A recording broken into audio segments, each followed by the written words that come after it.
बिस्मिल्लाहिर्रहमानिर्रहीम। अस्सलाम वालेकुम स्टूडेंट्स आपको आज के इस वीडियो सेशन में मोस्ट वेलकम स्टूडेंट्स। आज हम अमेरिकन कॉन्स्टिट्यूशन का फोर्थ टॉपिक हमारे जो यूनिवर्सिटी ऑफ द पंजाब है उसका जो कोर्स आउटलाइन है उसका ये टॉपिक नंबर 3 है। और लेकिन ये यूट्यूब पे मेरा जो लेक्चर है ये आपको फोर्थ लेक्चर मैं इस हवाले से डिलीवर कर रहा हूँ। इससे पहले 3 लेक्चर जो हैं अमेरिकन कॉन्स्टिट्यूशन से मतलब जो है वो ऑलरेडी बिन डिलीवर्ड। स्टूडेंट्स इसमें जो सबसे इंपॉर्टेंट क्वेश्चन आज हमने डिस्कस करना है ये एनुअल 2024 में भी आया और इससे पहले भी एग्ज़ाम कंडक्ट हुआ है तो उसके अंदर बिल ऑफ राइट्स का जो क्वेश्चन है वो एग्ज़ाम में अक्सर पुट किया जाता है।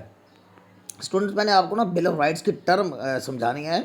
इसमें लफ्ज़ बिल का क्या मतलब होता है। हमारे यहाँ तो यहाँ बिल का मतलब बिजली का बिल, गैस का बिल या पानी का बिल मुराद लिया जाता है, लेकिन हम आमतौर पे लफ्ज़ सुनते नज़र आते हैं कि बिल पास हो गया है। तो ये बिल का लफ्ज़ी मतलब क्या है मैं आपको आज समझाऊँगा इंशाल्लाह। और राइट्स पर आगे चल के बात करेंगे, इनकी सिग्निफिकेंस क्या है। अमेरिका के अंदर बिल ऑफ राइट्स को इंक्लूड किया गया था, ये चीज़ क्या है, ये किस शय का नाम है, ये हमने डिस्कस करना है। और इसके की और सम इसके की राइट्स क्या हैं और फ्रीडम्स क्या है जो कि ये गारंटी करता है। तो ये 10 अमेंडमेंट्स का नाम है, आगे चलकर हम पढ़ेंगे। तो स्टूडेंट्स थोड़ी सी वीडियो की आपको मैं स्पेसिफिकेशन आपको बता दूँ। इस वीडियो में सबसे पहले तो मैंने वर्ड मीनिंग बिल को एक्सप्लेन करना है, फिर बिल ऑफ राइट्स क्या होगा ये डिस्कस करेंगे। अमेरिका कॉन्स्टिट्यूशन जो है वो आया कब, क्योंकि इसमें बाद में इस अमेरिकन कॉन्स्टिट्यूशन की आमद के बाद ही इसको शामिल किया गया था बिल ऑफ राइट्स को। तो ये बिल ऑफ राइट्स के बारे में फिर उसका एनालिसिस थोड़ा सा करेंगे और फिर ये बिल ऑफ राइट्स क्यों लाया गया ये भी हम बहस करेंगे कि जब एक अमेरिका का कॉन्स्टिट्यूशन बन गया तो फिर ये बिल ऑफ राइट्स क्यों लाया गया, तो इसका कंटेंट क्या और फिर ये आगे 10 अमेंडमेंट्स आगे चलेंगी। और मैंने हर अमेंडमेंट को बहुत ही आसान इजी वर्डिंग में आपके लिए चूज़ किया जो कि मेरे चैनल की ख़ास तौर पे स्पेशलिटी है, जिसमें मैं हमेशा कोशिश करता हूँ कि स्टूडेंट्स के लिए इजी से इजी मटेरियल इजी से इजी वर्डिंग में मैं दूँ। थोड़ी सी मैंने लेंथ ज़्यादा रखी है क्योंकि सम ऑफ द स्टूडेंट्स जो हैं they require the length of the paper और मोर हेडिंग्स और मोर मटेरियल चाहते हैं, क्योंकि उनकी लर्निंग कैपेसिटी और राइटिंग स्किल्स थोड़ी सी ज़्यादा होती हैं और वो ज़्यादा पेजेस भरना चाहते हैं एग्ज़ाम के अंदर। लेकिन ये इक्वली एक यूज़फुल स्टफ़ और मटेरियल होगा। एक तो इजी वर्डिंग वाला है, दूसरा ये इसलिए इन द सेंस कि अगर आप चाहें तो एक एक दो दो जुमले बीच में स्किप भी कर सकते हैं। मैंने कुछ इस तरह से इसकी सेटिंग बनाई है और मैंने खुद इस पूरे क्वेश्चन को यूनिवर्सिटी शीट्स पे लिख के देखा है। ये तकरीबन इसके 9 पेजेस बन रहे हैं आपके यूनिवर्सिटी शीट्स के। अगर आप औसत दर्जे के अल्फाज एक लाइन में भी लिखते हैं तो ये आपके 9 to 10 पेजेस बने हैं, जो कि बहुत इनफ जो है वो एक लेंथ जो है वो कंसिडर की जाती है for the examination also and for the satisfaction of the students. तो आइए स्टूडेंट्स, ये मोस्ट इम्पोर्टेंट क्वेश्चन है बिल ऑफ राइट्स का, हम इसको डिस्कस करते हैं। बिल ऑफ राइट्स है क्या।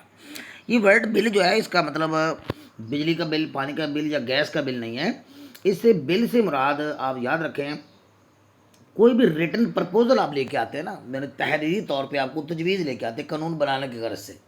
हमारे यहाँ पार्लियामेंट्स के अंदर आपको पता है बिल पेश होता है, तो बिल पेश होने से मुराद ये होता है कि आपने कोई एक रिटन प्रपोजल तैयार की है, रिटन फॉर्म, एक फॉर्मल तरीके से उसका जो एक स्टाइल, अंदाज है, स्ट्रक्चर बना के एक रिटन प्रपोजल आपने पेश की है। किसके लिए कि इसके ऊपर कानून साजी की जाए, कि कानून बनाया जाए इस चीज़ का, इसको बिल कहते हैं। तो बिल ऑफ राइट्स में बिल से क्या बना दोगे, एनी रिटन प्रपोजल, कोई भी रिटन प्रपोजल हो तहरीरी शक्ल में, कोई भी रिटन प्रपोजल हो उसको हम क्या कहते हैं, लॉ कहते हैं। और थोड़ा सा स्टूडेंट्स मैं आपको ये थोड़ा सा आउटस्टैंडिंग बता दूं कि यहाँ पे मैंने काफ़ी ज़्यादा सर्चिंग भी की है, कोशिश की, लेकिन किसी ने इस वर्ड बिल को एक्सप्लेन नहीं किया है जो कि मैंने आपके लिए एक्सप्लेन किया है। हर कोई डायरेक्ट शुरू हो जाता है बिल ऑफ राइट्स क्या है, और वो 10 अमेंडमेंट्स जो हैं वो 10 तरमीम जो हैं अमेरिका के कॉन्स्टिट्यूशन के अंदर जो पहली बार 10 at the same time simultaneously की गई थी उसको बिल ऑफ राइट्स कहते हैं, क्योंकि इसमें राइट्स की बात हो रही है, इंसानी हकूक़ की बात हो रही है, फंडामेंटल राइट्स की बात हो रही है, शख्सी आज़ादी की बात हो रही है, फ्रीडम की बात हो रही है। तो दैट्स व्हाई ये बिल ऑफ राइट्स कहलाता है। तो अब इट इज़ अ ड्राफ्ट और आइडिया, ये एक ड्राफ्ट होता है, ये एक आइडिया होता है फॉर ए न्यू लॉ, किसी भी नए कानून के लिए, जैसा कि मैंने आपको बताया। आप चाहें तो जैसे मैंने अभी आपको कोर्स किया, जिनकी राइटिंग कैपेसिटी ज़्यादा है, स्पीड अच्छी है, स्पेलिंग अच्छे हैं, स्ट्रक्चर अच्छा है, वो पूरा भी याद कर सकता है। वो इतना ही लिख दे तो काफ़ी है, हेडिंग बनाने की इतना बता दे काफ़ी है। लेकिन अगर किसी की राइटिंग स्पीड अच्छी है तो वो ऐड कर ले। That is presented to a government, जो कि गवर्नमेंट को पेश किया जाता है। If any bill is approved, और फिर अगर कोई बिल पास हो जाता है, अप्रूव हो जाता है लॉ मेकर्स की तरफ से, जैसा कि अमेरिका के अंदर चूँकि हम बात कर रहे हैं पाकिस्तान के अंदर पार्लियामेंट है, कौमी असम्बली है, फिर पार्लियामेंट है, वहाँ पे कांग्रेस है, वहाँ पे क्या है, कांग्रेस। जैसा कि कांग्रेस है इट बिकम्स ऑफिशियल लॉ, तो ये ऑफिशियल लॉ बन जाता है। तो ये है बिल का असल मतलब, असल मफहूम इसका। अब what is bill of rights, bill of rights क्या है, अब इसको हम मिला के देखते हैं। हमने अपने बिल को डिस्कस किया है ना, ये देखिए हेडिंग बिल की थी, अब हम डिस्कस कर रहे हैं बिल ऑफ राइट्स क्या है। Bill of rights refers to, और बिल ऑफ राइट्स हवाला देता है, इशारा करता है, किसका, किसकी तरफ इशारा करता है, रेफर करता है उन 10 अमेंडमेंट्स की तरफ, उन 10 चेंजिंग्स की तरफ। तरामीम कहते हैं, अमेंडमेंट कहते हैं इन अमेरिकन कॉन्स्टिट्यूशन। याद है स्टूडेंट्स, नॉलेज के लिए आपको बता देता हूँ कि आज तक अमेरिका में टोटल उनके कॉन्स्टिट्यूशन में 27 अमेंडमेंट्स हुई हैं और तकरीबन 2.5 साल होने को आ रहे हैं। 250 साल में सिर्फ 27 अमेंडमेंट्स हुई हैं। और अगर हम इसे पाकिस्तान के हालात के साथ कंपेयर करें तो पाकिस्तान के आइन को आए हुए 73 का भी आइन देखें तो उसके अंदर उसमें कई बार छेड़खानी भी की गई, वो अलग से है।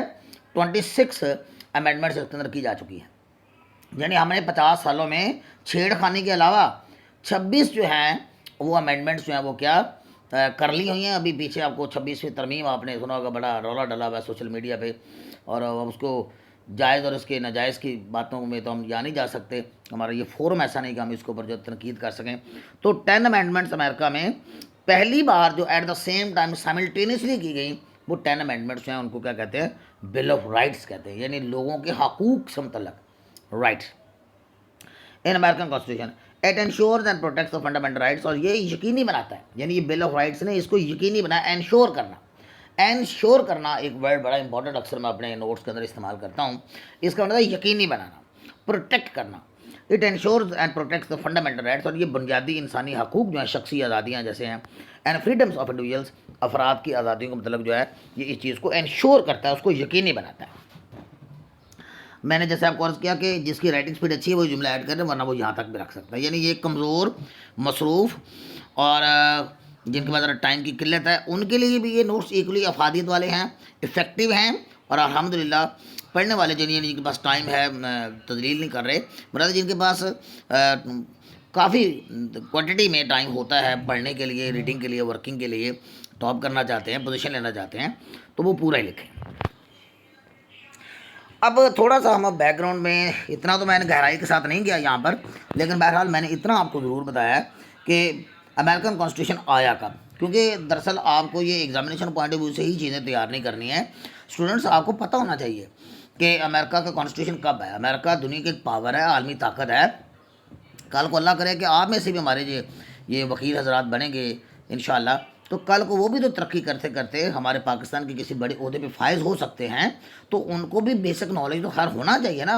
अमेरिकन कॉन्स्टिट्यूशन कब आया, कब इसकी रेटिफिकेशन की गई, यानी ऑफिशियली कब ये अप्रूव हुआ, और कब इसको नाफज किया गया, इम्प्लीमेंट किया गया, और ये फिर इन अमेंडमेंट्स की ज़रूरत क्यों पड़ी। ये जो 10 अमेंडमेंट्स हैं जिनको हम बिल ऑफ राइट्स कहते हैं, तो just for the sake of knowledge आपको इन चीज़ों का पता होना चाहिए।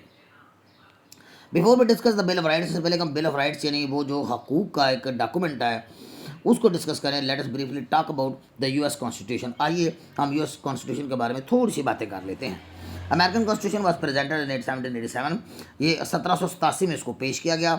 इट वाज रेटिफाइड, ये रेटिफाइड लफ्ज़ भी मैंने वीडियोज़ देखी हैं, अफसोस साथ करना पड़ता है, ये जो टेक्निकल वर्डिंग होती है, रेटिफिकेशन रेटिफिकेशन रट्टा बोले जा रहे हैं, लफ्ज़ बार बार बोले जा रहे हैं, लेकिन बच्चों को बता नहीं है कि रेटिफाइड है क्या। सो रेटिफाइड का मतलब क्या होता है, किसी चीज़ को ऑफिशियली अप्रूव करना, ठीक है, ऑफिशियली अप्रूवल के लिए भेजना, उसको रेटिफाई कहते हैं। तो रेटिफिकेशन आपने लफ्ज़ सुना होगा, ratify. It was ratified, approved officially, officially ratify किया गया, यानी ऑफिशियली अप्रूव किया गया, इसकी मंजूरी दे दी गई इन, ये इन 2 दफ़ा आगे गलती के साथ, इन 1788 यानी 1788 में, and it was made the supreme law of the land in 1789, और उसे supreme law of the land करार दिया गया अमेरिका की उन रियासतों के लिए जिसको आज हम अमेरिका कहते हैं, उस सरजमीन के लिए इसको सुप्रीम लॉ करार दिया गया। ये है जनाब अमेरिका का कॉन्स्टिट्यूशन। तो ये 3 डेट्स आपको याद रखनी है, 87 है, 88 और 89 है। ये 3 साल का एक प्रोसेस पूरा नज़र आता है। अब एनालिसिस करते हैं जी इस बिल ऑफ राइट्स का, ये क्या मतलब चीज़ है, ये इसकी बैकग्राउंड थोड़ी सी और बेहतर हो जाएगी कि जब अमेरिका का एक आइन बन गया, और अभी 1787 के अंदर ही बनाया है, ये देखे ना 87 और 89 के अंदर ही आ रहा है, तो 2 साल के अंदर जो है 1791, ये क्या इतनी आफत आ गई, मुसीबत आ गई जनाब कि ये जो है वो इसको फौरी तौर पे 10 अमेंडमेंट शामिल कर दी गई। दरअसल ये वादा किया गया था उस दौर के जितने भी अमेरिका के जो लॉ मेकिंग जो शख्सियात हैं, बड़ी बड़ी जो बलाएँ हैं, मैं समझता हूँ जो बहुत बड़े ज्यूरिस्ट भी हैं जिन्होंने बड़ा ये कौम के लिए बड़े कारनामे सर अंजाम दिए हैं, तो उन्होंने इस चीज़ को गौर किया और वादा भी किया और लोगों की डिमांड भी आ रही थी कि इसके अंदर शख्सी आज़ादियाँ जो हैं उसको जो है वो खातर खा तक रीज़नेबल हद तक इंक्लूड किया जाए, शामिल किया जाए। ये शख्सी आज़ादियाँ थोड़ी सी इसके अंदर कम है, तो पहले वादा किया गया कि ठीक है पहले आइन जो है उसको नाफज कर दिया जाता है और फिर फौरी तौर पे इसके ऊपर जो है वो वर्किंग करके ये इनको ऐड कर दिया जाएगा। और ये 10 अमेंडमेंट्स इस वादे के साथ जो है वो फिर बाद में इंक्लूड की गई थी। The bill of rights is integral part of the United states constitution. और अब ये अमेरिका के कॉन्स्टिट्यूशन का एक लाजमी हिस्सा है, इंटेग्रल पार्ट है। इंटेग्रल होता है लाजमी हिस्सा, जिसे कहते हैं ना शाहरग, जैसे पाकिस्तानी कश्मीर को अपनी शाहरग करार देते हैं, इंडिया कश्मीर को अपना अटूट अंग करार देता है, तो इस तरह ये एक इंटेग्रल पार्ट है जी, ये अटूट अंग है इसका, ये इसकी शाहरग है। It include the first 10 amendments, इसमें पहली 10 अमेंडमेंट्स शामिल है, that ensure and protect the fundamental rights and freedoms of the individual. ये जुमला पहले भी हो गया, तो यहाँ पे भी चूंकि नई हेडिंग बनाई तो उसके अंदर भी शामिल कर लीजिए, तो कोई मसला नहीं है। The bill of rights was ratified, इसे भी रेटिफाई किया गया, इसे अप्रूव किया गया ऑन December 15, 1791। अब why was the right bill of rights जो है वो लाया गया, क्यों इसको क्रिएट किया गया, क्यों उसको लाया गया, इसको क्यों, इसकी ज़रूरत क्यों महसूस हुई, तो मैंने अभी आपको बताया कि लोगों की बहुत ज़्यादा कॉल्स आ रही थी, लोगों की बहुत ज़्यादा रिक्वेस्ट आ रही थी। यहाँ कॉल का माना वो फ़ोन वाली कॉल नहीं है, यहाँ कॉल का मतलब है request. Several states of America made repeat request, और अमेरिका की कई रियासतों ने बार बार रिक्वेस्ट की, बार बार दरख्वास्त की फॉर ग्रेटर कॉन्स्टिट्यूशनल प्रोटेक्शन, कि ज़्यादा बड़ी जो है एक आइनी ताफ़त दिया जाए। बड़े लेवल पे, छोटे लेवल पे तो बातें हुई थी, कॉन्स्टिट्यूशन के अंदर मौजूद थी, यानी फ्रीडम्स के हवाले से, लिबर्टीज़ के हवाले से, आज़ादी के मतलब से, शख्सी आज़ादी के मतलब मैं कहना चाहूँगा। लेकिन ग्रेटर कॉन्स्टिट्यूशनल जो है ना रिपीटेड रिक्वेस्ट की जा रही थी for greater constitution protection of the personal liberties, यानी ज़ाती वो जो शख्सी आज़ादी होती है ना पर्सनल लेवल पे, इंसान के फ़र्द के लेवल पे, पर्सनल एक ज़ात के लेवल पे, तो पर्सनल लिबर्टीज़ जो है ना उसके ऊपर ज़्यादा कॉन्स्टिट्यूशनल प्रोटेक्शन की बात की गई थी, बार बार रिक्वेस्ट की गई थी। The bill of rights was created in response to the calls, लिहाजा ये बिल ऑफ राइट्स उसको रिस्पॉन्स में क्रिएट किया गया, प्रेशर आ रहा था, रिक्वेस्ट आ रही थी, और अवाम जो है सारी बात है, अवाम के फिर वो ख्वाहिशात को मद्देनज़र रखते हैं, तो वही कौमें हैं। हम तो बस एक मॉब सा बने हुए हैं, हमें बल्कि मॉब है नहीं अल्हम्दुलिल्लाह, हमें हमारे पास सारा कुछ है, सब हम सब कुछ हैं, लेकिन हमें एक मॉब, एक हजूम बना दिया गया है, हम कौम नहीं रहे। तो वो देखें, वो उन्होंने बकाबासीत लीडर्स जो है वो कौम के महसूसात को कह के शामिल किया, उसके ऊपर गौर किया। It was design to limit, और ये डिज़ाइन किया गया था, बनाया गया था, बिल ऑफ राइट्स को डिज़ाइन किया गया था। डिज़ाइन मीन बनाना, क्रिएट करना। यह लफ्ज़ मैंने ज़रा थोड़ा सा इजी लिखा है, या मैंने थोड़ा सा डिज़ाइन का माना यहाँ कपड़े का डिज़ाइन नहीं है, यहाँ डिज़ाइन का माना बनाना भी होता है। तो डिज़ाइन इसे बनाया गया तो लिमिट, ताकि लिमिट किया जाए, रिस्ट्रिक्ट किया जाए, महदूद किया जाए, उसके ऊपर लिमिट लगाई जाए, उसके ऊपर हद लगाई जाए। किसके ऊपर हद लगाई जाए? फेडरल गवर्नमेंट की पावर्स के ऊपर, कि सारे के सारे इख्तियार फेडरल गवर्नमेंट के पास ही ना रह जाए।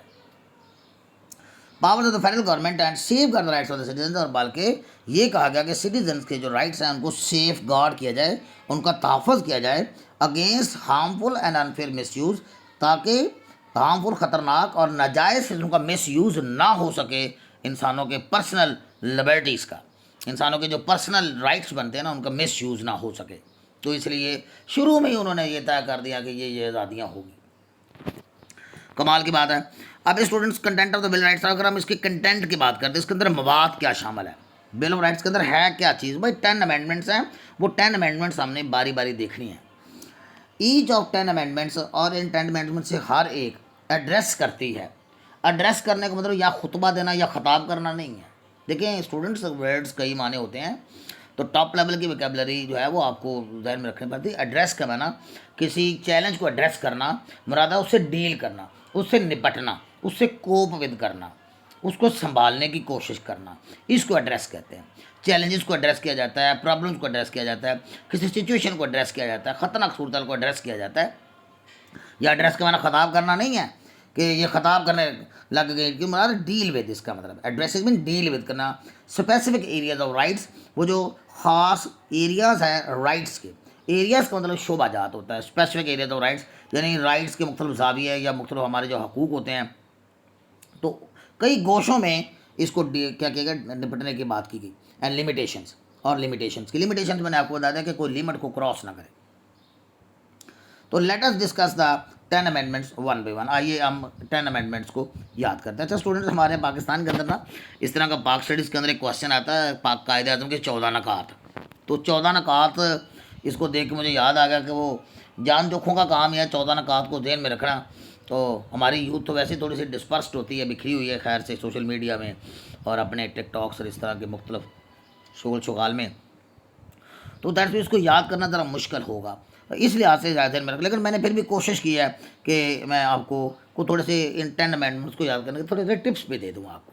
तो पहला जो टिप है या पहली अमेंडमेंट है वो 5 चीज़ों के बारे में है। आपके हाथ की 5 उंगलियां हैं ना, तो पूरा एक हाथ आप ये ध्यान में रखना कि आपके हाथ की 5 उंगलियां। तो 5 बातें की गई थी। एक तो फ्रीडम ऑफ स्पीच दी गई, फ्रीडम ऑफ रिलीजन दी गया, फ्रीडम ऑफ प्रेस दी गई, फ्रीडम ऑफ असेंबली की, असेंबली क्या मैं भी वजाहत करता हूँ, और पिटिशन दायर करने की आपको राइट दिया गया। ये 5 राइट्स जो हैं आप ज़हन में रख लें। Freedom of speech, freedom of religion, freedom of press, freedom of assembly, एक जगह इकट्ठे होना, मुजाहरा करना, पीसफुल मुजाहरा करना, असेंबली करना, असेंबल होना, इकट्ठे होना, और पिटिशन। ये 5 बस आप जहन में रख लें। पहले तो ये 5 ही आपने जहन में रखने हैं। इन सब के ऊपर एक एक जुमला ही काफ़ी, मैंने सब के ऊपर एक एक जुमला बनाया है। फ्रीडम ऑफ स्पीच पे, रिलीजन पे कहीं मैंने 2 बनाया, तो आप एक जुमला स्किप भी कर सकते हैं अगर मैंने किसी के ऊपर 2 जुमले लिखे हैं तो। दिस अमेंडमेंट अलाउज पीपल, ये लोगों को, अच्छा यहाँ पे आप पीपल लगा लें, सिटीजन लगा लें, इंडिविजुअल्स लगा लें, स्टूडेंट्स को मसला नहीं होगा। तो मैंने कहीं पे पीपल लफ्ज़ लगाया, आवाम, पब्लिक, सिटीजन्स, और कहीं मैंने इंडिविजुअल्स लगाया, तो कोई प्रॉब्लम नहीं। आप एक ही लफ्ज़ बार बार लगाते जाए तो कोई प्रॉब्लम नहीं है। दिस अमेंडमेंट अलाउज पीपल, ये अमेंडमेंट लोगों को अलाउ करती है टू एक्सप्रेस देयर ओपिनियंस, कि अपनी राय का इजहार करें। वहाँ पे इजहार आज़ादी है, यानी इजहार करने की, व्यूज़ को एक्सप्रेस करने की आपको आज़ादी है वहाँ पे अमेरिका में। फ्रीडम ऑफ स्पीच कहते हैं। हमारे यहाँ पाकिस्तान में आजकल जो हालात है ना, उसमें फ्रीडम ऑफ स्पीच नहीं है। हमारे मीडिया के ऊपर आपको पता है रिस्ट्रिक्शंस हैं, कुछ लोगों के ऊपर भी बाज़ टॉपिक्स पे, मौज़ूआत पे बात करने में रिस्ट्रिक्शन है, पाबंदी है। वहाँ अमेरिका के अंदर ऐसा बिल्कुल नहीं है। It is called freedom of speech. और ये जब आपको अपने आज़ादी राय दी जाती है ना, तो इसमें ये तो कि आपको फ्रीडम ऑफ स्पीच है और सही मानों में है, पूरी रूह के साथ। Moreover it allows people to practise any religion. और फिर ये कि पहला जो अमेंडमेंट है ये अलाउ करते थे लोगों को कि वो कोई भी मज़हब को, रिलीजन को फॉलो करे। इस चीज़ को रोका गया अमेरिका के अंदर कि आपने किसी भी मज़हब को स्टेट रिलीजन करार नहीं देना। जैसे हमारे यहाँ पाकिस्तान का इस्लाम मज़हब जो स्टेट रिलीजन है, अमेरिका जो है वो कोई रिलीजन नहीं उसका, वहाँ पे स्टेट रिलीजन, वो सेकुलर स्टेट है, गैर मज़हब है, यानी कोई उनका स्टेट ऑफिशियल रिलीजन नहीं है वहाँ पे अमेरिका के अंदर। तो इससे मुराद स्टूडेंट्स ये है, और ना ही किसी शख्स को वहाँ पे मजबूर किया जाता है कि आप ये रिलीजन अख्तियार करें, ये रिलीजन अख्तियार ना करें। हमारे यहाँ तबलीग की जाती है, दीन की तरफ राग़िब। हमारा ज़रा सिस्टम और है, हमारे इस्लामिक, ज़ाहिर बात है कि हमारा कल्चर, हमारी रवायात, हमारे अहकामात और तरह के हैं। तो ये द गवर्नमेंट वाज प्रोहिबिटेड, हुकूमत को रोका गया, मना किया गया बिल ऑफ राइट्स के अंदर, इसके थ्रू को स्टैब्लिश एन ऑफिशियल रिलीजन, कि आपने कोई ऑफिशियल रिलीजन नहीं बनाना, सरकारी दर्जा नहीं देना कि या क्रिश्चियनिटी है या यहूदियत है या इस्लाम है या हिंदुज़म, ये इसका मज़हब होगा ना, कोई no problem, no indication of any religion on state level. Press was given full freedom, press को पूरी आज़ादी दी गई। इट आल्सो अलाउज राइटिंग, ये देखा ना, प्रेस को आज़ादी इतना भी काफ़ी है, ये मैंने एक जुमला एडिशनल डाल दिया।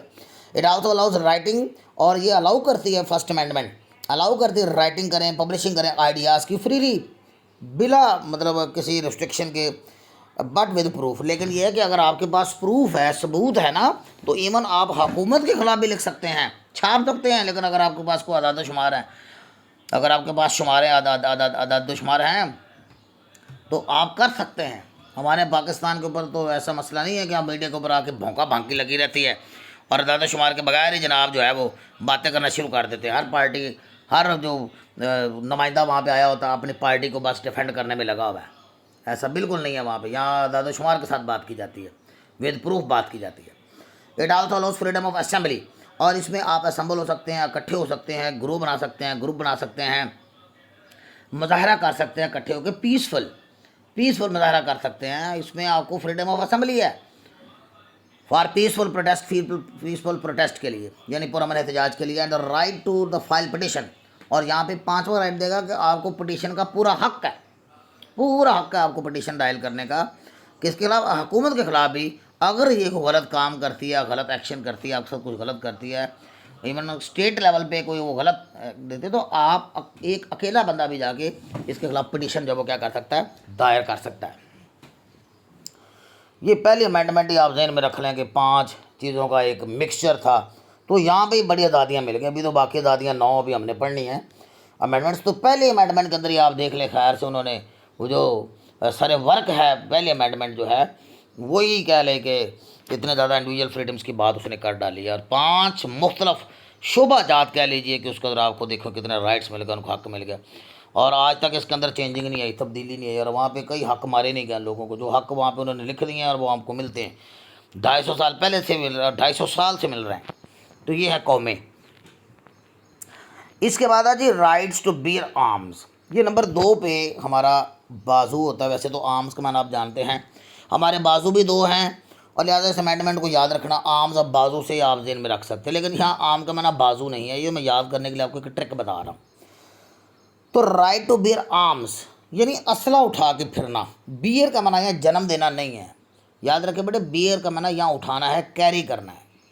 बियर का माना वैसे रीच भी होता है, बियर का माना आपको पता है बर्दाश्त करना भी होता है, और बियर का माना यहाँ पे ना रीच है ना बर्दाश्त करना। मुराद बेटे आर्म्स को उठा के फिरना।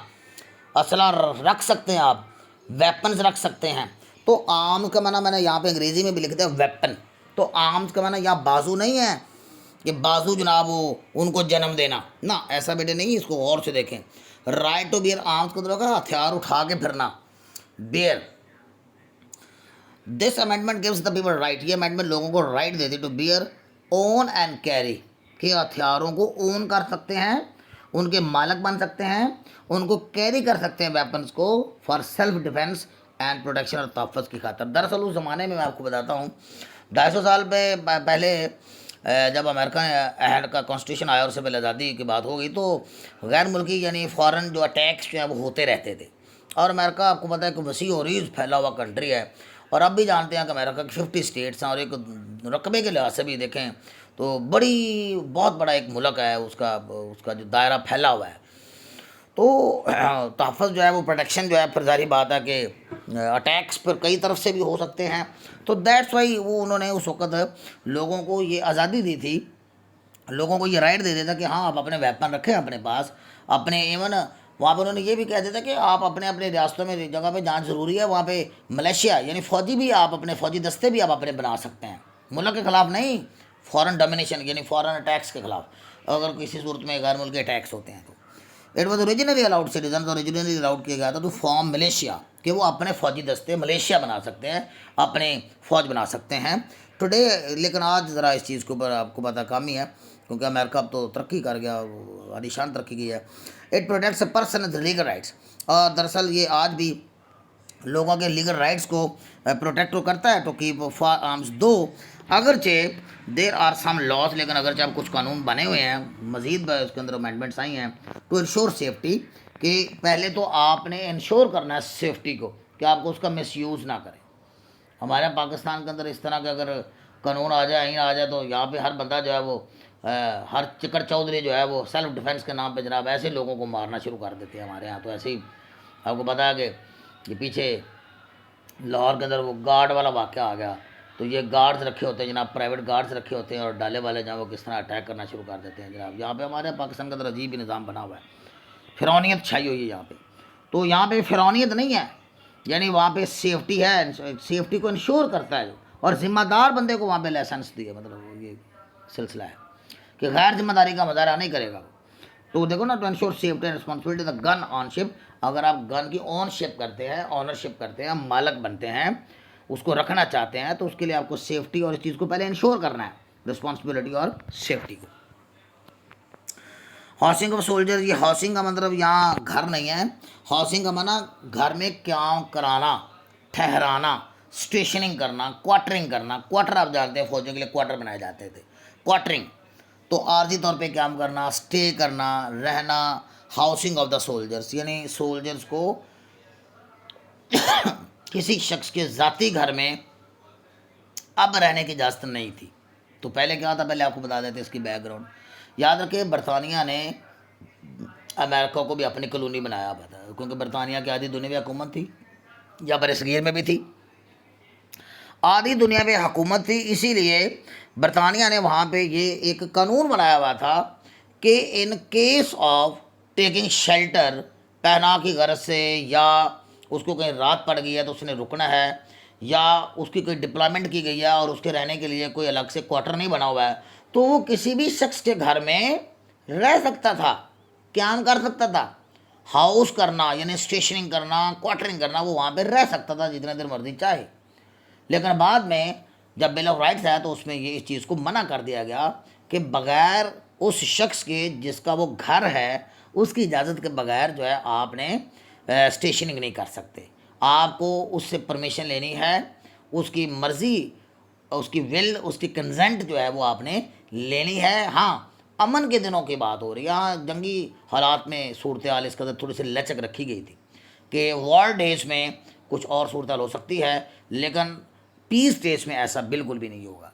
तो ये इससे ये प्राइवेसी है ना, किसी घर किसी की प्राइवेसी होती है, तो किसी शख्स की जो पर्सनल प्राइवेसी है उसके अंदर ये मुदाखलत का इंसान प्रेशर महसूस करता है। फौजी आपके घर में रुका हुआ है, आप इमेजिन करें खुद आपके घर में फौजी जो है वो कोई 2-4 दिन 5 दिन उनको रहना पड़ जाए, तो हम तो अजाब में आ जाएंगे, हम तो प्रेशर महसूस करेंगे, हम एक मेंटल स्ट्रेस महसूस करेंगे, हम तो पागल होने के हो जाएंगे कि ये क्या हो रहा है। तो ये देखिए, ये पहले जो था, लेकिन वो पहले उन्होंने इस चीज़ को ख़त्म किया। This amendment declares that during past peace time के अमन के ज़माने में the government can not force citizens, हुकूमत शहरियों को फोर्स नहीं कर सकती to low soldiers to house, कि सोल्जर्स को अलाउ करें, हुकूमत की तरफ से कोई प्रेशर नहीं आएगा, हुकूमत मजबूर नहीं कर सकती शहरियों को कि सोल्जर्स को हाउस करें in their homes against the consent of the owner, मालिक की मर्जी के बगैर, अगेंस्ट द कंसेंट होगा, मर्जी के बरखलाफ। इवन इन वॉर, ताकि जंग के दिनों में भी अगर आपने प्रोटेक्शन लेनी है ना, वहाँ पे एंट्री मारनी है, या आपने उससे हाउसिंग करनी है, कुछ स्टे करना है, तो वो भी उसका आपको कुछ लीगल स्टेप्स को पहले फॉलो करना पड़ेगा। It protects the privacy of the your home, इससे आपके घर की क्या होती है, प्राइवेसी सेफ होती है, एंड पर्सनल जो आपकी जो स्पेस है, आपकी ज़ाती जो जगह है, घर के अलावा भी आपकी जगह है, कोई दुकान है, कोई और है, शॉप है, कहीं है, तो ये इससे मुराद पर्सनल स्पेस है। It was a routine of the soldiers, क्योंकि पहले ये सोल्जर्स की रूटीन बनी हुई थी बरतानिया में, जब बरतानिया यहाँ पे बरतानिया ने इसको अपने अमेरिका को कॉलोनी बनाया हुआ था, टू एंटर और लिव फोर्सफुली, को ज़बरदस्ती रह लेते थे in any person house before American independence, American independence से पहले, तो इस चीज़ को पहले ख़त्म कर देगा। तो स्टूडेंट्स, ये जुमला मैंने एडिशनल लिखा है वो उन लोगों के लिए मैंने पता जिनकी राइटिंग स्किल्स क्या अच्छी है, वरना उतना ही काफ़ी होगा। मैंने आपके लिए काफ़ी स्टूडेंट्स आसानियाँ पैदा करने की कोशिश की है, तो अपने तौर पे तो स्टूडेंट्स मेरी यही कोशिश होती है कि आपके लिए मैक्सिमम जो है वो आपके लिए ईजीनेस जो है वो क्रिएट की जाए। इसके बाद आज नो अनफेयर सर्चेज आर सीजियर्स, और कोई भी नाजायज़ किस्म की आप तलाशियाँ नहीं ले सकते, और ना ही आप किसी का माल, इमलाक, प्रॉपर्टी, जायदाद घर के अंदर घुस के आप अपने कब्ज़े में ले सकते हैं, ऐसा कुछ भी नहीं है। तो किसी चीज़ को कब्ज़े में लेना उसको सीजियर कहते हैं, सीज़ करना आप जानते हैं ना, सीजियर। तो ना तो आप सर्च कर सकते हैं बगैर अरेस्ट वारंट के, किसी को गिरफ्तार करना है तो जज की तरफ से आपके पास अरेस्ट वारंट होना चाहिए। साढ़े ते पाकिस्तान के अंदर आपको पता निज़ाम ही, और यहाँ डाले वाला राती चौक के लै जाते हैं, उसको बेचारे को पता नहीं चलता मैं किधर गया हूँ, किधर घर वाले ढूंढते फिरते किहड़े थाने लेके गए, कौन उठा के लेके गया है। तो ये जो है बेटे नो अनफेयर सर्चेज और सीजर जो है वो जो है वो इसकी इजाज़त नहीं होगी। द गवर्नमेंट और the police can not search your house, यानी हुकूमत और पुलिस आपका घर सर्च नहीं कर सकती। टेक योर थिंग्स, ना ही आपकी चीज़ें ले जा सकती है, और अरेस्ट यू, और ना ही आपको अरेस्ट कर सकते विदाउट अ सॉलिड रीज़न और वारंट फ्रॉम ए जज, या जज की तरफ से या तो कोई सॉलिड रीज़न हो, और या जज की तरफ से क्या हो, कोई वारंट हो। This amendment also protects the privacy of the people, ये भी लोगों की प्राइवेसी को क्या करती है, ये प्राइवेसी वाले ऊपर नीचे रख लेना, ये 3 और 4 प्राइवेसी वाले, ये याद करने का टोटका बता रहा हूँ, ठीक है। तो ये तीसरे और चौथे को प्राइवेसी जेल में रख लें, ये प्राइवेसी सोल्जर्स की तरफ से, और ये प्राइवेसी जो है वो एंट्री मारने की तरफ से, कि किसी के घर में जाके आप चीज़ उठा लाएँ जनाब, सीजर कर लें, सर्चिज़ कर लें, नाजायज़ नहीं आप सर्चिंग कर सकते, ना तो आप तलाशी ले सकते हैं किसी की घर की विदाउट वारंट, और ना ही आप किसी को गिरफ्तार कर सकते हैं। Moreover this amendment also grants respect to people rights, और ये लोगों के ज़्यादा बेहतर लोगों का जो राइट है ना उसको रिस्पेक्ट फराम करती है। अब इससे कितनी रिस्पेक्ट है, कि आप आए हैं, दरवाज़ा नॉक किया है, कोई बंदा बाहर आया है और उसे बदतमीजी नहीं करनी, आपने वारंट दिखाना है, बताना रिक्वायरमेंट है, लीगल रिक्वायरमेंट है हमें इस चीज़ का, तो फिर आपको पुरअमन तरीके से आप घर में घुस सकते हैं और जिन जिन चीज़ों को वहाँ से सबूत के तौर पर लेने की ज़रूरत है वो आप ले सकते हैं। तो ये एक रिस्पेक्ट होगी किसी के राइट की, इसमें इंसान को टेंशन नहीं मिलती है। बिफोर इन्वेडिंग है यानी दाखिल होना, इन्वेड तो वैसे तो हमलावर होना, लेकिन यहाँ पे दाखिल होना होता है, यानी दाखिल होना देयर पर्सनल स्पेस, किसी की ज़ाती जगह पर। अमेंडमेंट नंबर 5 है रिमेन साइलेंट। तो इसमें मुजरमों को थोड़ा सा ये राइट दिया गया, अगरचे वो मुजरम ही है, मुलजम है, जब मुजरम है तो उसमें उनको राइट देगा कि वो साइलेंट रह सकता है। ठीक है, अगर अदालत के अंदर जो है उसको लाया गया है, उसने बड़ा भी जुर्म किया हुआ है, कैपिटल पनिशमेंट वाला भी किया हुआ है, तो वो खामोशी इख्तियार कर सकता है।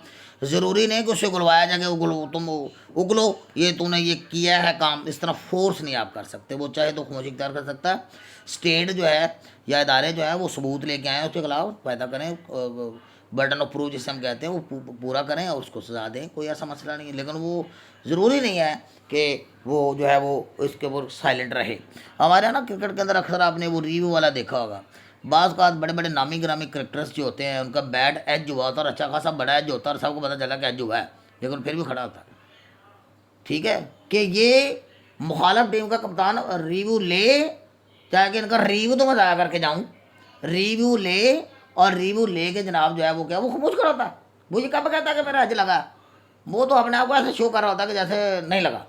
तो ये जो है ना इस तरह का एक सीन जो है यहाँ हमारा क्रिकेट के अंदर जो है रिव्यू के वाले से भी क्या है नज़र आता है कि एज लग गया है और भाई खड़े हुए हैं, जा नहीं रहे, और अंपायर को रिव्यू लेना पड़ गया अक्सर कप्तान को, और वो यार रिव्यू ज़ाया हो जाएगा और या तो टाइम भी ज़ाया कर दीजिए और फिर वो शर्मिंदा भी नहीं होते, और फिर जब जो दोबारा उसको आउट दिया जाता वो जा रहे होते हैं जनाब। तो ये जो है ना बिल्कुल इस तरह ही है कि आप फोर्स नहीं करते। मुझे लगता है अमेरिका से मुतासर होकर ये क्रिकेट के अंदर ये रिव्यू लेके आए हैं। You cannot be force to say something that might prove you guilty, यानी आपको मजबूर नहीं किया जा सकता कि आप ऐसा कुछ कहो। हमारे यहाँ तो यहाँ फेंटा लगाना शुरू कर देते, मानो इस बात को, कर तस्लीम, तौनी लगा लगा के अगले बंदे का बुरा हाल कर देते हैं, और वो बेचारा उसने जो नहीं भी किया था वो भी मानना शुरू कर देता कि हाँ भाई मैंने ये किया है। प्रूव यू गिल्टी यानी कसूरवार। You also can not be put to trial twice for the same crime, और एक ही क्राइम के लिए आपको 2 बार सज़ा नहीं दी जा सकती। इसको डबल जेपर्डी कहते हैं। जेपर्डी का माना तो वैसे ख़तरा होता है, डेंजर होता है, डबल आपको ख़तरे में 2 बार नहीं डाला जा सकता। आपको अगर आज़ाद कर देगा किसी केस से तो आपको दोबारा पकड़ा नहीं जा सकता, ये हमारे यहाँ पे वैसे रूल है। तो डबल जेपर्डी जो है ना वो इसकी वहाँ पे मना किया गया, इसको ट्रायल को 2 बार जो है ना एक ही जुर्म पे 2 बार उसका ट्रायल नहीं हो सकता। No buddies property can be taken, और ये थोड़े से समय से बाला था रहा है कि ये मुजरमों के साइलेंट के वाले से बात की और फिर उन्होंने ये भी बात शामिल कर दी, ये ऊपर ही शामिल कर दे तो ज़्यादा बेहतर था, खैर वो ज़्यादा पढ़े लिखे हैं जी। And no buddies property can be taken, और किसी शख्स की प्रॉपर्टी नहीं ली जा सकती विदाउट फेयर पेमेंट, उसकी जायज़ मुआवजा दिए बगैर। ये कोई रोड वगैरह बनानी है, कोई आपने वेलफेयर प्रोजेक्ट लेके आना है, कोई अस्पताल वगैरह बनाना है, कोई पार्क बनानी है पब्लिक के लिए, जगह आपकी है, सूटेबल जगह है, तो अगर वो सूट कर रही है लेकिन वो प्रॉपर्टी आपकी है तो हुकूमत जो है जब तक आपको उसका जायज़ मुआवजा नहीं देगी वो उसको एक्वायर नहीं कर सकती, प्रॉपर्टी ले नहीं सकती विदाउट फेयर पेमेंट या जायज़ मुआवजा से कहता है compensation by the government. Number 6 पे आप देखेंगे right to fair trial. Fair trial का जो हक है वो आपको हासिल है अगर आप मुतमन सॉरी ये आपका राइट है, बल्कि फेयर ट्रायल को बात करता है आगे चल के वो ज़्यादा सिविल केसेस की बात करेंगे अगले में। This amendment give citizen the right, की अमेंडमेंट जो लोगों को राइट देती तो क्विक एंड पब्लिक ट्रायल, कि वो क्विक और पब्लिक ट्रायल करे, यानी एक तो इंसाफ फौरी इंसाफ मिलता है वहाँ पे अमेरिका में, हमारे यहाँ नहीं है, हमारी तरह यहाँ पे सिस्टम नहीं है। और पब्लिक ट्रायल जो ओपन ट्रायल की अगर आपको है ना चाहते हैं कि आप बंद कमरे में नहीं आपका ट्रायल होना, आप ओपन ट्रायल के लिए दरख्वास्त देते आपको ओपन ट्रायल होगा, ठीक है, सबके सामने होगा। अब तो खैर मीडिया कवरेज की जाती है बाकायदा। एक जो अक्यूज रफिक अगर आपको ऊपर कोई जुर्म का इल्ज़ाम लग गया तो आप फेयर ट्रायल की बात कर सकते हैं, आपका हक बनता है कि आपको फेयर ट्रायल पब्लिक ट्रायल कराया जाए। आपका सिटीजन मस्ट बी टोल्ड, एक सारी को बताया जाता है कि आपका जुर्म क्या है, अक्यूज ऑफ यानी what he is accused of, क्या आपके इल्ज़ाम क्या, बाकायदा उसको बताना है पहले कि आपके ऊपर ये इल्ज़ाम है। However this amendment grants the rights to having fair jury, और ये हक ये तरमीम आपको ये भी हक देती थी अमेरिकन्स को कि वो ज्यूरी को फेयर ज्यूरी को भी एक्वायर कर सकते हैं, रख सकते हैं, हासिल कर सकते हैं, उनकी रसाई होगी right of having, having mean access, रखना, रसाई, एंड ए लॉयर, और वहाँ पे एक लॉयर भी आपको फराम किया जाएगा, आपका राइट बनता है। तो अगर आप चाहते हैं तो आपको फिर ज्यूरी भी मिलेगी और आपको एडवोकेट यानी एक लॉयर की सर्विसेज भी मिलेगी for help in the court proceeding, ताकि कोर्ट प्रोसीडिंग में आपको हेल्प आउट किया जा सके। This make sure that the government treats all accused people fairly. इसका मतलब ये हुआ कि हुकूमत क्या चाहती है कि तमाम जो मुलजम लोग हैं, एक्यूज पीपल हैं, उनको फेयरली और ओपनली सबके सामने जो है ओपन करके शफाफियत के साथ जो है वो क्या क्या ट्रीट किया जाए। और right to jury in civil case, और सिविल केस, ये क्रिमिनल केसेस की ज़्यादातर बात थी ऊपर वाली, ये ज़्यादातर बात सिविल केसेस की बात हो रही थी। हाँ, सिविल मैटर्स के अंदर भी अगर आप चाहते हैं कि आपके ऊपर ये जो इल्ज़ाम है अब वो ज़्यादा है और आपका ट्रायल जो है वो ज्यूरी की बेस पे किया जाए, एक जज फैसला दे, मैं एक जज से मुतमन नहीं हूँ। अगर आप सिविल मैटर्स में अमेरिका में एक जज के डिसीजन से, वर्डिक्ट से मुतमन नहीं है, जजमेंट से मुतमन नहीं है, या आपको लग रहा है कि ये पार्शियल हो सकता है, जानबदार हो सकता है, तो आप ज्यूरी के थ्रू भी, यानी ज़्यादा लोगों की, ज़्यादा जजों की मौजूदगी में भी क्या क्या अपना फैसला जो वो क्या उनके थ्रू भी आप ले सकते हैं। इसको ज्यूरी ट्रायल कहते हैं, सिंगल जज के अलावा होता है। इन सिविल केसेज जैसे not criminal disputes, criminal cases की ये बात हो रही है, सॉरी क्रिमिनल केसेस की बात नहीं हो रही, ये बात हो रही है सिविल मैटर्स की, ठीक है ना, सिविल मैटर्स की बात हो रही, क्रिमिनल नहीं। No criminal disputes usually about money और प्रॉपर्टी, आमतौर पर पैसे और जायदाद का मामला होता है। Citizen have the right to jury trial, this allows a group of citizen, ये शहरों को इजाज़त देता है टू डिसाइड द केस को डिसाइड कर इंस्टेड ऑफ जस्ट वन जज, कि वो ये कहते हैं कि जजों का एक ग्रोह जो है, सिटीजन के ग्रोह उसका फैसला करे। ये सिटीजन से मुराद यहाँ पे जज ही हैं मुराद, यानी ज्यूरी आप जानते हैं जजों के ग्रोह को कहते हैं, कट को कहते हैं, जब ज़्यादा जज फैसला देते हैं इंस्टेड ऑफ वन जज। It helps in making the decision, इस तरह से ये फैसले फेल हो जाएंगे, क्योंकि पंचायत जैसे वाले होते हैं तो उसमें 6-7 लोग बैठे होते हैं, तो वो सारे वो गलत बात नहीं कर सकता, गुजारी बात है कि सारे इस चीज़ को ऑब्जर्व कर रहे होते हैं। तो ज्यूरी के थ्रू जब फैसला जाए तो ज़्यादा शफाफियत आ जाती है, fair decision which are based on facts, जो कि हक़ाइक़ पे मबनी हो, नॉट ऑन लीगल रूल्स पे जो मबनी ना भी हो। नंबर 1, नो क्रूवल और अनयूजुअल पनिशमेंट, और कोई सख्त किस्म की सज़ा नहीं देनी, ठीक है। हथकड़ियाँ, सख्त किस्म की हथकड़ी की अगर शक्ल देखें तो वो 8 की जैसी होती है, आप नोट करें, दोनों हाथों को जो हथकड़ी लगाई जाती है ना, तो 8 की तरह उसकी शक्ल 8 की तरह होती है, तो आप 8 से जेन में रख लीजिएगा, हैंड कफ, हथकड़ी, यानी क्रूअल पनिशमेंट, सख्त से सख्त सजाएँ जो ना वो वहाँ पे नहीं दी जाती, यानी जो आप बर्दाश्त नहीं कर सकते, चाहे वो आपको सज़ा माली हो या जिस्मानी हो। Punishments for crime must be fair, और क्राइम की जो सज़ाएँ वो फेयर होनी चाहिए, एंड नॉट टू हार्श, कुछ ज़्यादा सख्त नहीं होनी चाहिए। ये हथकड़ी जैसे मैंने आपको बताया ना, 8 वो जो डबल हथकड़ी होती है, वो दोनों हाथ को जो लगा के कोर्ट में पेश किया जाता है, स्वेरिटी उसके अंदर आती है, सख्त वो चुभती भी हाथ को। This amendment stops the government from using torture, और ये टॉर्चर यानी अजियत देना, टॉर्चर आप जानते हैं, टॉर्चर करने से रोकती है ऑन वेरी एक्सट्रीम पेनल्टीज, और या फिर शदीद किस्म की जो पेनल्टीज हैं उनसे मना करती है, यानी वो पेनल्टी जिनको आप अफोर्ड नहीं कर सकते। हालांकि ये जज के स्वाबदिद होते हैं, अदालत के स्वाबदिद होते हैं, जितना मर्जी जुर्माना कर दे, लेकिन यह है कि आप उसकी जितना वो बर्दाश्त कर सकता है उतनी पेनल्टी डालें। It also protects against unreasonably high bails, और इसमें हाई बेल भी मना किया जाता है। हाई बेल से मुराद ऐसा होता है कि जब आपने ज़मानत लेनी तो उसका मुतलका जो हम दाखिल करते हैं पैसे अमाउंट या कोई दस्तावेजात जो कीमती लेवल के जमा कराते हैं सिक्योरिटी के तौर पे, श्योरिटी के तौर पर, तो वहाँ पे अनरीजनेबल हाई बेल आप नहीं डिमांड कर सकते हो, बहुत ज़्यादा गैर ज़रूरी तौर पे हाई बेल वहाँ पे नहीं मांगी जाती, यानी जिसमें ये मैंने लिखा है ज़मानत करवाने पर बहुत अमाउंट की ज़रूरत हो, और फाइन और जुर्माने। It's aim is to treat people with dignity, इसका मतलब ये हुआ कि इसका मकसद ये था कि लोगों को वकार के साथ पेश आया जाए, even when they are being punished, तक उनको जब सज़ा भी दी जा रही हो। नामी amendment the more rights of the, लोगों को कई और भी हकूक़ दिए गए, कई हकूक़ जिनका जिक्र आइन के अंदर नहीं भी मौजूद है, तो कहता है कि वो भी राइट्स जो हैं वो उनको हासिल है, और सिर्फ इसलिए उनको हासिल नहीं हो सकते कि आप कहीं इनको नहीं मिल सकते क्योंकि आइन के अंदर दर्ज नहीं है। तो कई जो नेचुरल लॉ है ना, जो नेचर की बेस पे, जो जब तक कानून नहीं बने थे, जब आइन नहीं बने थे, जब दस्तूर नहीं बने थे, जब कॉन्स्टिट्यूशन नहीं बने थे, तो पहले भी तो इंसानों को हकूक़ हासिल देना, ठीक है ना, घुड़सवारी करना, दौड़ना, गाड़ना, तलवार से नहीं करना, शमशीर से नहीं करना, पहलवानी करना, स्पोर्ट्स खेलना, कितने राइट्स हैं। अब ये आइन के अंदर दर्ज नहीं है तो इसका मतलब ये होगा कि जनाब ये आपको हासिल ही नहीं है। तो ये कहा कि ये सारे राइट्स जो हैं जो कि नेचुरल लॉ थ्योरी के तहत आते हैं, वो सारे के सारे इंसान को मार्के के अंदर हासिल हैं, अगर जो उसका जिक्र आइन के अंदर नहीं हुआ हुआ। This means people have also those rights which are not listed in the American constitution. को ये है कि वो राइट्स भी हासिल होते हैं जिनको लिस्टेड नहीं है, जिनकी फहरिस्त मरतब नहीं की गई है इनके अंदर। Every right is not written down in constitution, इनके अंदर जो है को राइट नहीं लिखा गया तो it doesn't mean it doesn't exist. ये नहीं कि ये हक है ही नहीं है, इसका वजूद ही नहीं है, ऐसी बात नहीं है। It protects freedoms like to travel, जैसे ये ट्रैवल करने की राइट आपका, टू मेक पर्सनल डिसीजन, ज़ाती फैसले करने का हक। This government can't take away rights simply because they not written. तो हुकूमत सिर्फ इस वास्ते नहीं इन राइट्स को ले सकती, टेक अवे कर सकती कि ये तो मेंशन ही नहीं है इनके अंदर, ऐसा नहीं होगा। नंबर 10 है powers for the states of the people. लोगों को पावर जो है स्टेट के लिए और लोगों के लिए दी गई जो पावर जो है वो फेडरल गवर्नमेंट के पास नहीं है, ठीक है, उनका मैंशनिंग नहीं है वहाँ पे, जिक्र नहीं, तो सारी की सारी पावर्स किधर चली जाती हैं, वो पावर चली जाती है स्टेट की तरफ या आवाम की तरफ चली जाती है। In the constitution doesn't give a power इख्तियार टू फेडरल गवर्नमेंट। अगर फेडरल गवर्नमेंट को अगर को आइन जो है वो इख्तियार नहीं देता है, कोई पावर नहीं देता है, तो वो पावर किसके पास चली जाएगी, आवाम के पास और स्टेट के पास चली जाएगी। That power belongs to the state और द पीपल। तो उसके ऊपर वो कानून साजी कर सकते हैं, उसको नलीफाई कर सकते हैं, उसको अमेंड कर सकते हैं, उसको ला सकते हैं, ये पर आवाम फैसला करते हैं।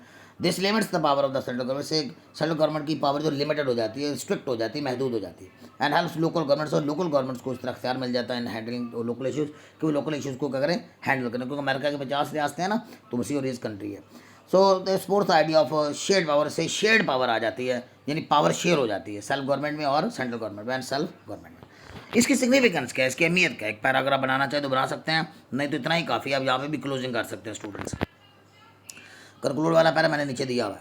The bill of rights has a profound deep impact, इसका बड़ा गहरा असर हुआ जी। आप इसके जरा त्रियों के पुल बांध दें, तो बड़ा गहरा असर हुआ जी इसका on the development of the US law में और प्रोटेक्शन ऑफ सिविल लिबर्टीज़ में, यानी शख्सी आज़ादियों की तहफ़्फ़ुज़ में। बेहतर पैसे वक्त गुजरने के साथ साथ इसने अमेरिका की सोसाइटी को शेप किया है, एक शक्ल बना दी है, अमेरिकी माशरे की शक्ल सामने निखर के सामने आई है, और समझ आ गई है राइट्स की सबको कि क्या राइट्स हैं उनके हैं। The bill of rights not only acts as a shield, और ना ये एक हिफाजती दीवार है फॉर द इंडिविजुअल अफराद की खातर, ये नहीं अफराद के लिए ये एक हिफाजती दीवार का काम करती है अगर हुकूमत जो है किसी लिमिट को क्रॉस करने की कोशिश करे। स्टूडेंट जैसे मैंने आपको बारहा बताया, आप यहाँ पे भी क्लोज कर सकते हैं, यहाँ पे भी क्लोज कर सकते हैं, यहाँ पे भी लिख सकते हैं। ये मैंने इस तरह का मैटर डाला है कि सिग्निफिकेंस आप 2 जुमलों में दे दें, 3 में दे दें। एडिशनली द सुप्रीम कोर्ट, और वहाँ पे अमेरिका जो सुप्रीम कोर्ट उसने एक अहम रोल प्ले किया है in interpreting the scope of the bill of rights through landmark, और बाद में इसकी बुनियाद पर बड़े लैंडमार्क किस्म के केसेस वहाँ पे बड़े बड़े, मैं कहता हूँ कि कमाल के केसेस जिनकी मिसालें यहाँ दी जा सकती थी। मैंने वो 4-5 की मिसाल दी, लेकिन सवाल लंबा हो रहा था जवाब, इसलिए मैंने उसको हटा दिया। तो वहाँ पे लैंडमार्क्स हमारे जैसे हमारे ना सिविल केसेस, हमारे जो केसेस है ना अदालतों के, बड़े बड़े मशहूर केसेस हमारे सिलेबस में भी शामिल हैं, LLB 3 में हम देखेंगे। तो इस तरह के लैंडमार्क केस जो फिर सामने आए। कंक्लूजन करते हैं, on the basis of discussion we can conclude by saying that the bill of rights is considered to be a cornerstone, से संगे बुनियाद कहा जाता है। ये कॉर्नरस्टोन है, ये एक संगे बुनियाद है, कॉर्नरस्टोन है, संगे बुनियाद है of American democracy. It insures that the government respects and protects, ये यकीनी बनाती है कि हुकूमत इंश्योर करे, रिस्पेक्ट करे लोगों के राइट्स को of the citizens. It's lasting, और फिर इतनी देर से 250 साल होने को आ रहे हैं, 250 साल हो गए हैं जनाब इस बिल ऑफ राइट्स को आए हुए। तो इतना देर पर ड्यूरेबल चीज़ है, आज तक अमेंडमेंट नहीं, तब्दीली नहीं हुई। हमारे यहाँ 50 सालों के अंदर 26 तरमीमें हो गई हैं, इससे पहले जो हमारे 2 आईने उड़ा के रद्दी की टोकरी में फेंक दिए गए। इट लास्टिंग, और इसका जो देर पर प्रेजेंस है, मौजूदगी, यानी किनकी बिल ऑफ राइट्स की मौजूदगी जो है, शोज इट्स इंपॉर्टेंट, इसकी अहमियत को जाहिर करते कि ये कितनी इंपॉर्टेंट चीज़ है as basic part of the US constitution, और ये किस तरह से एक बुनियादी पार्ट है, हिस्सा है यूएस कॉन्स्टिट्यूशन का। स्टूडेंट्स वीडियो आज ज़रा थोड़ी सी लंबी होगी, लेकिन जब तक तसल्ली नहीं होती मैं लेक्चर क्लोज नहीं करता। 40-45 मिनट का लेक्चर तो वैसे भी हम क्लास में देते हैं।